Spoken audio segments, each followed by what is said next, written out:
Você está obtendo os resultados que você gostaria de obter na sua vida? Se eu lhe perguntar o que é sucesso, o que você responderia? Se eu perguntar para um amigo seu, provavelmente a resposta será diferente, não é verdade? Sucesso significa coisas diferentes para diferentes pessoas. A definição que nós vamos usar é uma definição que vai servir para todos nós. Sucesso é conseguir o que você quer. O que é diferente de felicidade. Felicidade é querer o que você conseguiu. Para você ser feliz, você não precisa de mais nada. É só aceitar o que você tenha. Isto não me impede de continuar almejando outras coisas na vida. Só que, infelizmente, as pessoas confundem sucesso com felicidade. Eu não sei lhe ensinar a ser feliz. Agora, sucesso, sim, é uma ciência. Do mesmo modo que você aprende física, que você aprende química, você pode aprender a ser bem-sucedido. Imagine que eu colocasse aí onde você está assistindo esse vídeo, uma tábua de 40 centímetros de largura e 10 metros de comprimento. Eu colocasse no chão e solicitasse que você andasse nessa tábua, de um lado para o outro. Você conseguiria?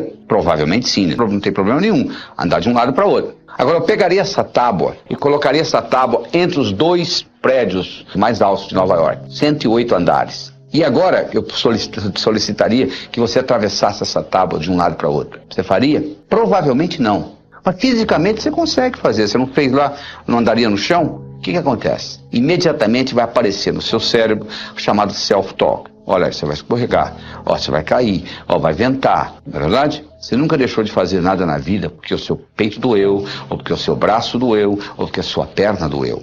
Você deixou de fazer alguma coisa na vida porque alguma coisa aconteceu aqui dentro do seu cérebro.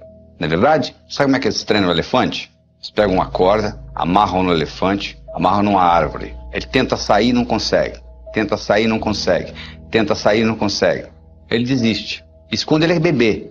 Aí ele cresce pensando que ele está amarrado numa árvore. Quando ele já é adulto, o palhaço amarra uma corda nele, amarra na perna do tamborete, da cadeira lá. Ele continua pensando que está amarrado numa árvore. Nós podemos fazer a mesma coisa com pulgas. Você coloca a pulga dentro de um jarro, fecha o jarro. A pulga não gosta de ficar dentro do jarro. Ela pula, volta, pula, volta. Ela bate na tampa do jarro, até que ela começa a se machucar, ela começa a pular um pouquinho mais baixo. Depois que ela está fazendo isso, você vai lá e tira a tampa do jarro, ela nunca mais pula fora do jarro. Você não está acreditando? Faça experiência em casa. Não precisa fazer experiência em casa, é só olhar no espelho. Quantas coisas que você codificou na infância, que você continua carregando com você. Então nós temos que voltar lá e reestruturar essa criança. E como que isso foi estruturado neurofisiologicamente? Do seguinte modo: na base do seu cérebro, você tem uma estrutura chamada substância reticular ativadora ascendente, que é abastecida pelo saldo exergônico do bioquímico celular. Estou falando difícil. O que é isso?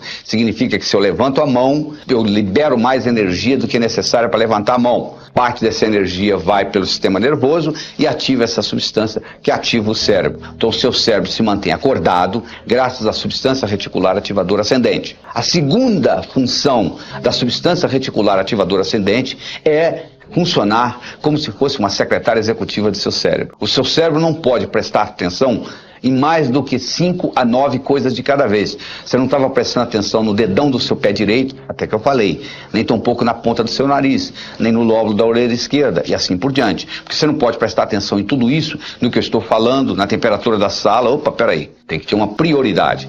E a substância reticular ativadora ascendente estabelece essa prioridade. Quem estabelece para ela? O cérebro. O cérebro diz, ó, isso é importante, eu quero ver, isso não é importante, eu não quero ver. Então as suas crenças foram codificadas e o cérebro diz para a substância reticular, é isso aí. Então imagina uma menina com 12 anos de idade abusada sexualmente. Ela chega à seguinte conclusão: homem não presta. O cérebro dela diz para a substância reticular, então se você encontrar um homem que não presta, eu quero saber. Quando você encontrar um que não presta, eu não quero ver. E daí para frente, o que é que ela vai encontrar na vida? Homens que não prestam. Então com isso se perpetua. E você então passa a ter a sua vivência de acordo com as suas crenças, de acordo com a sua autoestima. Está entendendo como a coisa funciona? Se você quiser mudar a sua vida, você tem que começar mudando a sua autoestima. Nós vamos trabalhar nisso aqui. Como é que você melhora a sua autoimagem? O que você precisa fazer para mudar essa autoimagem?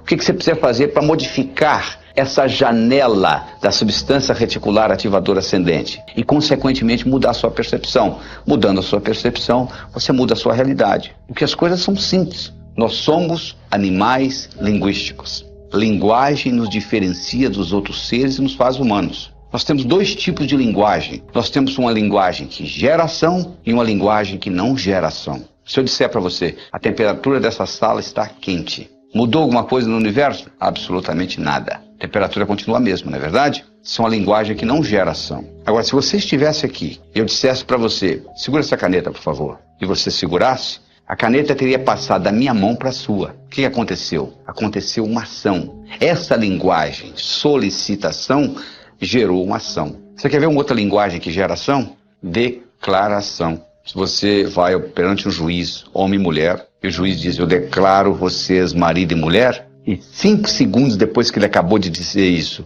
você levanta a mão e diz assim, sou juiz, eu não quero me casar mais. Sabe o que ele vai dizer para você? Agora é muito tarde, você agora tem que se divorciar, porque eu já declarei, eu já criei uma realidade jurídica na sua vida, através de uma declaração. Então vamos analisar isso mais cuidadosamente. Imagine se ao invés do juiz, você fosse no seu vizinho que é bancário e pedisse a ele para lhe casar. Você acha que ficaria válido? Claro que não. Ele não tem autonomia, ele não tem autoridade para declarar marido e mulher, não é verdade? Então, para você ter uma declaração, você tem que ter autoridade. Segundo, tem que acontecer no aqui e agora. O juiz não diz, eu declaro que vocês serão marido e mulher.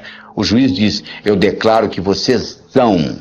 E terceiro, tem que ser positivo. O juiz não declara, eu declaro que vocês não são mais solteiros. Isso não é declaração. A declaração é no positivo, é no aqui e agora, e alguém que tem autoridade. Agora eu lhe pergunto, quem tem mais autoridade sobre você? Você. Quando você tinha 5 anos de idade, não. Seu pai, sua mãe, seus irmãos mais velhos, sei lá quem. Mas hoje, ninguém tem mais autoridade sobre você do que você. Então você tem a possibilidade de recriar você linguisticamente. Esta é a verdade. E como é que você recria você linguisticamente? Declarando. Eu declaro que sou inteligente. Ser, fazer, ter. As pessoas pensam que é o contrário. Se eu tivesse inteligência, não. Eu declaro ser inteligente.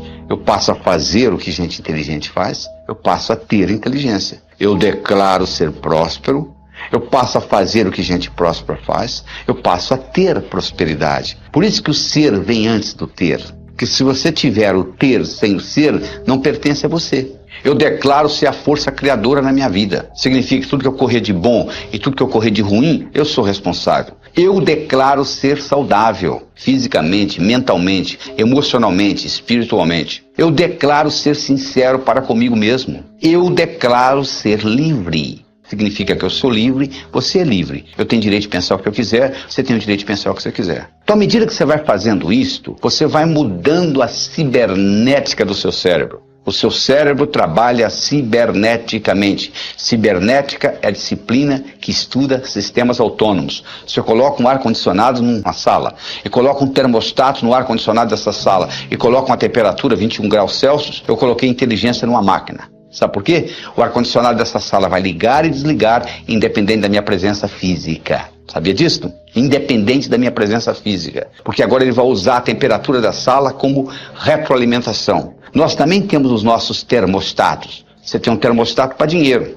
É como se tivesse escrito em letra invisível na sua testa o quanto que você vale por ano. É isso que você está ganhando. Você tem um termostato para saúde. Você tem um termostato para relacionamentos. E você pode modificar esse termostato através da linguagem e através da visualização. Se você visualiza e sabe visualizar com nitidez, se você sabe visualizar a cores, isso tem um impacto enorme nesse termostato. Deixa eu contar para você uma história com relação a termostato. Era uma vez um indivíduo que era um corretor de imóveis, o melhor corretor de imóveis que você poderia encontrar. Ele só ganhava $30 mil por ano. Nos Estados Unidos isso não é muita coisa. Um dia ele foi hipnotizado. Durante a sessão hipnótica descobriu-se que quando ele tinha 7 anos de idade o pai dele tinha morrido e a companhia para a qual o pai trabalhava tinha dado uma cerimônia e tinha convidado ele e a mãe e tinha havido um discurso de quanto o pai dele tinha sido honesto, trabalhador, dedicado, etc, etc, etc. E foi dado à mãe um envelope que era o seguro de vida do pai. Que ela abriu o envelope, tirou o cheque, $30 mil, e ele com 7 anos de idade olhou e concluiu. Um indivíduo honesto, trabalhador, dedicado,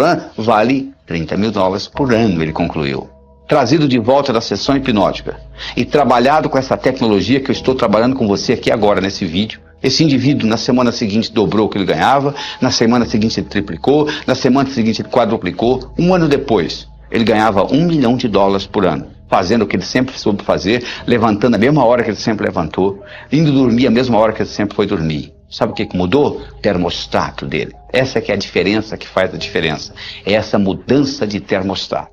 Isso é que é importante. Essa mudança, é isso que nós estamos fazendo aqui. William James, que é considerado o pai da psicologia moderna, ele foi um filósofo, um psicólogo, professor da Universidade de Harvard. Ele tem uma frase famosa que é a seguinte: o passarinho não canta porque está feliz, ele está feliz porque canta. Porque uma vez foi perguntado ao Dr. James: Dr. James, na sua opinião, qual foi a descoberta mais importante no campo do desenvolvimento humano nos últimos 100 anos? Ele disse: na minha opinião, foi que antes pensava-se que para você fazer, você tinha que sentir primeiro. Agora nós sabemos que o contrário também é verdadeiro. Você começa a agir e o sentimento aparece. Então não fique esperando que o sentimento apareça para você começar a executar. Comece a executar que o seu termostato vai mudar. Você começa a modificar isso e um termostato modifica.